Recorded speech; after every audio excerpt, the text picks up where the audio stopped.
அனைவருக்கும் வணக்கம். 8ஆம் வகுப்பு மாணவர்களுக்கான அரசு உதவித்தொகையுடன் கூடிய என்எம்எம்எஸ் தேர்வு சேட் பகுதி சமூக அறிவியலில் 7ஆம் வகுப்பு முதல் பருவம் பொருளியல் பாடப்பகுதியில் முதல் பாடம் உற்பத்தி. இந்த பாடத்திலிருந்து 25 மாதிரி வினாக்களுக்கான விடைகளை பற்றி இந்த வீடியோவில் பார்க்கலாம். Welcome to money math board.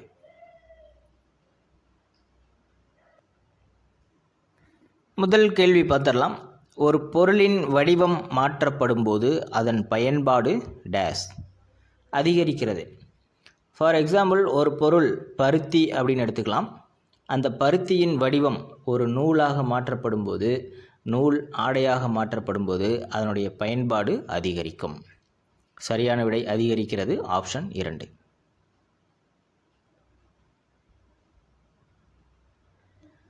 புத்தகத்தில் இந்த வினா எந்த இடத்துல இருக்குன்னு பார்க்கலாம். பயன்பாட்டின் வகைகள் 3: வடிவ பயன்பாடு, இடப்பயன்பாடு, கால பயன்பாடு.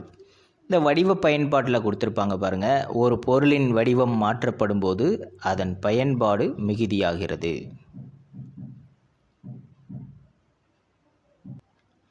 இரண்டாவது வினா, நமது நாட்டின் மொத்த உள்நாட்டு உற்பத்தியில் பெரும் பங்கு வகிப்பவை டேஸ் உற்பத்தி ஆகும். 3ஆம் நிலை உற்பத்தி தான். முதன்மை நிலை உற்பத்தி அப்படின்னா வேளாண்மை, விவசாயம் அப்படின்னு சொல்லலாம். 2ஆம் நிலை உற்பத்தி தொழிற்சாலையை சார்ந்தது. 3ஆம் நிலை உற்பத்தி அப்படின்னா சேவை துறைகளை சார்ந்தது. கல்வி, மருத்துவம், இது மாதிரி சேவை துறைகளை சார்ந்தது. ஆகவே சரியான விடை 3ஆம் நிலை, ஆப்ஷன் 3.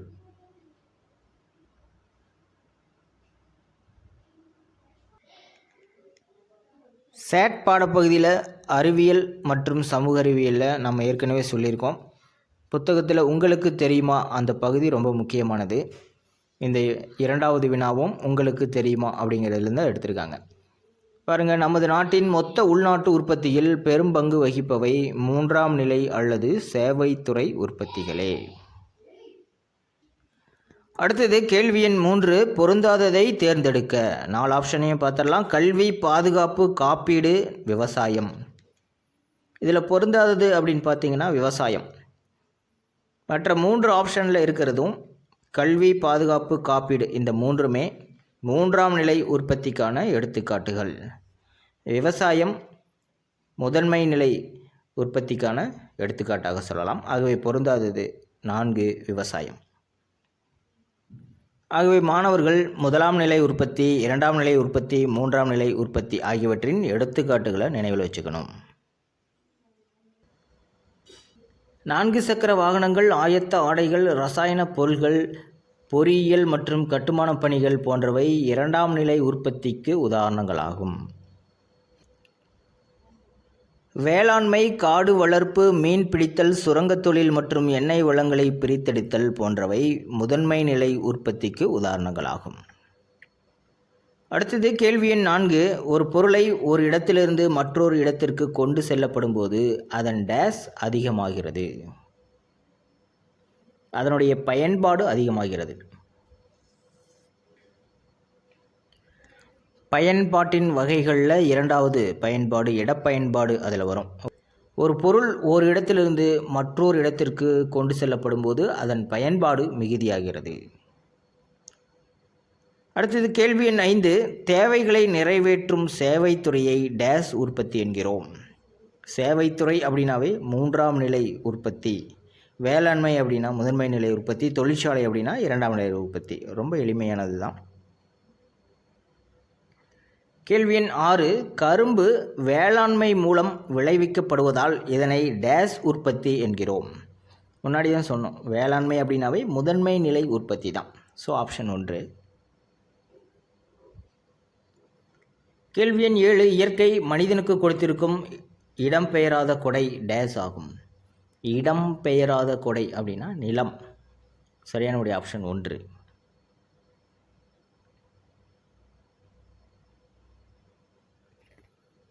இதில் பாருங்கள், இயற்கை மனிதனுக்கு இலவசமாக கொடுத்திருக்கும் கொடை அனைத்தையும் குறிப்பதாகும். இப்போ இயற்கையாக கிடைக்கிற நிலப்பரப்பு, நீர், காற்று, கனிம வளங்கள், காடுகள், ஆறுகள் எல்லாமே இது ஒரு இயற்கை நமக்கு கொடுத்த கொடை. ஆனால் அதில் நிலம் மட்டும் இடம் பெயரக்கூடியதென்று. நிலத்தை ஓர் இடத்திலிருந்து மற்றொரு இடத்திற்கு கொண்டு செல்ல முடியாது. ஆகவேதான் இயற்கை மனிதனுக்கு கொடுத்திருக்கும் இடம்பெயராத கொடை நிலம் எனப்படும். கேள்வி எண் 8 பொறியியல் துறை சார்ந்த பணிகள் டேஸ் உற்பத்தியில் அடங்கும். இரண்டாம் நிலை உற்பத்தியில் அடங்கும். இப்போ பொறியியல் துறை அப்படின்னாவே எல்லாமே ஃபேக்ட்ரிஸ் தான். இப்போ தொழிற்சாலை அப்படின்னு வந்துட்டாவே இரண்டாம் நிலை உற்பத்தியில் தான் அடங்கும். சரியான விடை ஆப்ஷன் 2. அடுத்து கேள்வி எண் 9 கீழ்கண்டவற்றுள் சரியான இணையை தேர்வு செய்க. 4 ஆப்ஷன் இருக்குது. பருத்தி இரண்டாம் நிலை உற்பத்தின்னு சொல்லியிருக்காங்க, தவறு. அது வேளாண்மை மூலமாக கிடைக்குது இல்லையா. இப்போ பருத்தி என்பது முதல் நிலை உற்பத்தி அப்படிங்கிறது தான் கரெக்டு. இரண்டாவது இரும்பு தொழில் முதன்மை துறைன்னு சொல்லியிருக்காங்க. இரும்பு நமக்கு தொழிற்சாலையிலிருந்து தான் கிடைக்குது, அது இரண்டாம் நிலை உற்பத்தி. இரும்பு தொழிற்சாலையிலிருந்து கிடைக்குது, அது இரண்டாம் நிலை உற்பத்தியை சார்ந்தது. பாதுகாப்புத்துறை மூன்றாம் நிலை உற்பத்தி. இப்போ மூன்றாம் நிலை உற்பத்தி அதற்கான எடுத்துக்காட்டுகள் எல்லாமே பார்த்துருக்கோம். வங்கி, காப்பீடு, கல்வி மற்றும் பாதுகாப்பு இவை எல்லாமே மூன்றாம் நிலை உற்பத்திக்கான, அதாவது சேவைத்துறைகளுக்கான எடுத்துக்காட்டு. இப்போ மூன்றாவது ஆப்ஷன் தான் கரெக்டாக இருக்குது. நான்காவது ஆப்ஷனில் உற்பத்தியின் வகைகள் 4ன்னு சொல்லியிருக்காங்க, அது தவறு. உற்பத்தியின் வகைகள் 3 தான். முதல் நிலை உற்பத்தி, இரண்டாம் நிலை உற்பத்தி, மூன்றாம் நிலை உற்பத்தி. ஆகவே சரியான இணை ஆப்ஷன் 3. அடுத்து கேள்வி எண் 10 பொருளியலின் தந்தை என்று அழைக்கப்படுபவர் டேஸ். சரியான விடை ஆடம் ஸ்மித். இது வந்து நேரடியான வினாதான். கேள்வி எண் 11 மூலதனம் பற்றிய கீழ்கண்ட கூற்றுகளில் சரியானது எது? மூலதனம் அதிகம் இயங்கும் தன்மை கொண்டது, அதுதான் சரியான கூற்று. ஆப்ஷன் 2.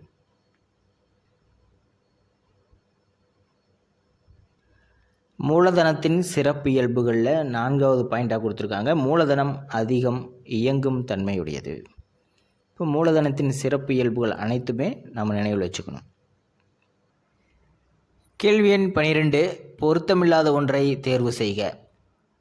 ஆப்ஷனில் கல்வி, சுகாதாரம், பயிற்சி, வங்கி அப்படின்ட்டுருக்கு. கல்வி, சுகாதாரம், பயிற்சி இந்த 3ம் மனித மூலதனம் அதற்கான எடுத்துக்காட்டு. இப்போ பொருத்தமில்லாத ஒன்று வங்கி.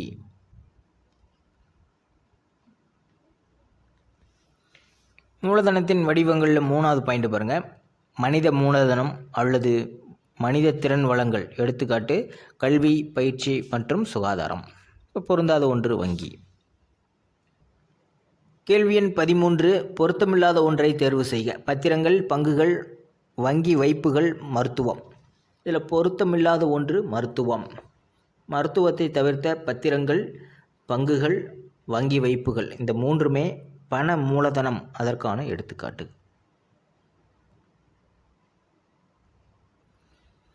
ஆகவே நம்ம மூலதனத்தின் வடிவங்களையும் அதற்கான எடுத்துக்காட்டுகளையும் நினைவில் வச்சுக்கணும். 2வது பாயிண்ட் பண மூலதனம், அதற்கான எடுத்துக்காட்டு வங்கி வைப்புகள், பங்குகள் மற்றும் பத்திரங்கள். கேள்வி எண் 14 நாடுகளின் செல்வமும் அவற்றை உருவாக்குகின்ற காரணிகளும் என்ற நூலின் ஆசிரியர் ஆடம் ஸ்மித். ஆப்ஷன் 1. உங்களுக்கு தெரியுமா அப்படிங்கிற பகுதியில் ஆடம் ஸ்மித் பற்றி சொல்லியிருக்காங்க. ஆடம் ஸ்மித் பொருளியலின் தந்தை என அழைக்கப்படுகிறார். இவரது கோட்பாடு செல்வத்தை அடிப்படையாக கொண்ட செல்வ இலக்கணம் ஆகும். இவர் 2 நூல் எழுதியிருப்பார். அந்த நூல்களின் பெயர்களும் அந்த வருடங்களும் தெரிஞ்சு வச்சுக்கணும். நன்னெறி கருத்து உணர்வு கொள்கை அப்படிங்கிற நூல் 1759லையும், நாடுகளின் செல்வமும் அவற்றை உருவாக்குகின்ற காரணிகளும் ஓர் ஆய்வு என்ற நூலினை 1776லும் எழுதியிருக்கார். கேள்வி எண் 15 சமுதாயத்தின் மாற்றம் காணும் முகவர் என அழைக்கப்படுவோர் தொழில் முனைவோர் ஆவர். ஆப்ஷன் 2.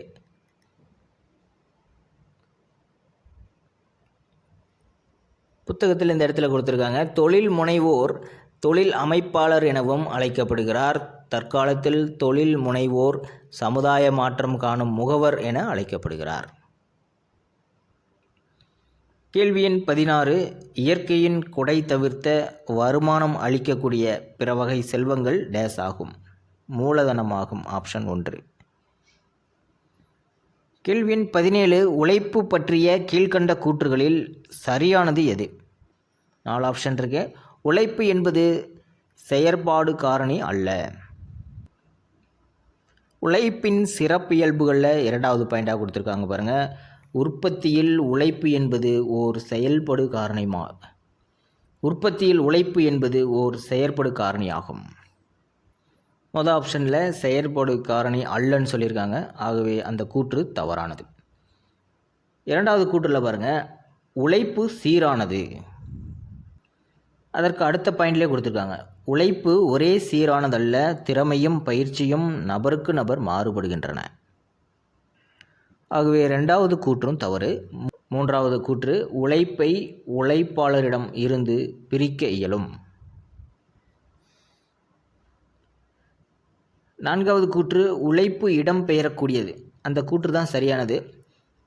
ஆகவே சரியான விடை ஆப்ஷன் 4 மட்டும். கேள்வி எண் 18, நிலம் பற்றிய கீழ்க்கண்ட கூற்றுகளில் தவறானது எது? முதல் கூற்று, நிலம் மனித உழைப்பினால் உருவானது. தவறு, அது இயற்கை அளித்தது.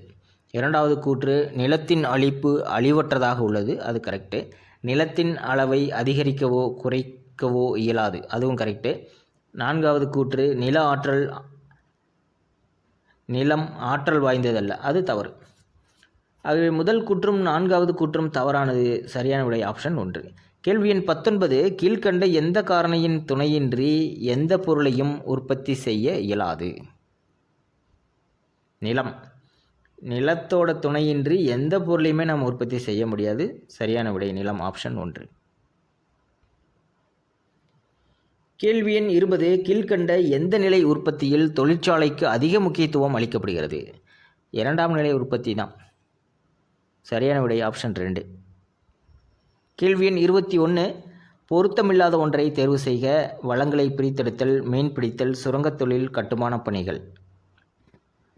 பொருந்தாத ஒன்று கட்டுமான பணிகள் தான். ஏன்னா மற்ற மூன்றுமே, வளங்களை பிரித்தெடுத்தல், மீன்பிடித்தல், சுரங்கத் தொழில், இந்த மூன்றுமே முதன்மை நிலை உற்பத்திக்கு உதாரணங்களாகும். ஏற்கனவே நம்ம ஹைலைட் பண்ணி காட்டியிருக்கோம். வேளாண்மை, காடு வளர்ப்பு, மீன்பிடித்தல், சுரங்கத் தொழில் மற்றும் எண்ணெய் வளங்களை பிரித்தெடுத்தல் போன்றவை முதன்மை நிலை உற்பத்திக்கு உதாரணங்களாகும். ஆகவே பொருந்தாத ஒன்று கட்டுமான பணிகள். கேள்வி எண் 22, கீழ்கண்டவற்றுள் தவறான கூற்றினை அல்லது கூற்றுகளை தேர்வு செய். கூற்று 1, 2, 3 அப்படின்னு 3 கூற்றுகள் கொடுத்துருக்காங்க. முதல் கூற்று, மூலதனத்தின் அழிப்பு நெகிழும் தன்மையுடையது. முதல் கூற்று கரெக்டு தான். இரண்டாவது கூற்று, உழைப்பு இடம் பெயரக்கூடியது. அதுவும் சரி. மூன்றாவது கூற்று, நிலத்தின் அளவை அதிகரிக்கவோ குறைக்கவோ முடியும். முன்னாடியே பார்த்தோம், நிலத்தின் அளவை அதிகரிக்கவோ குறைக்கவோ முடியாது. ஆகவே மூன்றாவது கூற்று தவறு. முதல் 2 கூற்றுகளும் சரி, மூன்றாவது கூற்று மற்றும் தவறு. ஆகவே சரியான விடை ஆப்ஷன் 3.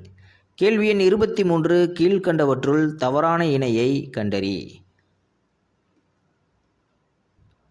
முதல் இணை, உழைப்பு சேமிக்க முடியும்னு சொல்லியிருக்காங்க. உழைப்பு சேமிக்க முடியாது. ஆகவே அது தவறான கூற்று. இரண்டாவது ஆப்ஷனில் நிலம் இடம் பெயரக்கூடியதன்று அப்படின்னு கொடுத்துருக்காங்க. அது கரெக்டு தான். நிலம் இடம் பெயரக்கூடியதன்று. மூலதனம் செல்வம் அப்படிங்கிறது கரெக்டு. உற்பத்தி பயன்பாட்டை உருவாக்குதல், அதுவும் கரெக்டு. ஆகவே தவறான இணை ஆப்ஷன் 1. கேள்வி எண் 24, இயற்கையின் கொடை தவிர்த்த வருமானம் அளிக்கக்கூடிய பிற வகை செல்வங்கள் மூலதனம் ஆகும் என கூறியவர் யார்? Albert Marshall. ஆப்ஷன் 2.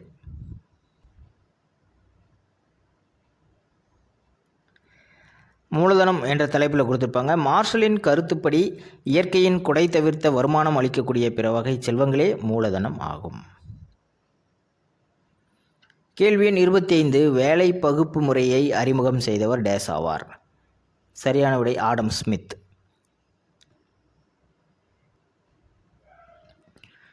வேலை பகுப்பு முறை, இந்த இடத்துல பாருங்கள், வேலை பகுப்பு முறையை ஆடம் ஸ்மித் தனது நாடுகளின் செல்வமும் அவற்றை உருவாக்கும் காரணிகளும் ஓர் ஆய்வு என்ற நூலின் மூலம் அறிமுகப்படுத்தியுள்ளார். ஆகவே வேலை பகுப்பு முறையை அறிமுகப்படுத்தியவர் ஆடம் ஸ்மித். அவ்வளோதான். உற்பத்தி பாடத்தில் கொடுக்கப்பட்டிருந்த 25 மாதிரி வினாக்களின் விடை விளக்கங்களை நாம் பார்த்துட்டோம். சேட் பகுதியில் மற்றொரு பாடத்திற்கான மாதிரி வினாக்களின் விடை விளக்கங்களை பற்றி அடுத்த வீடியோவில் பார்க்கலாம். தேங்க்யூ.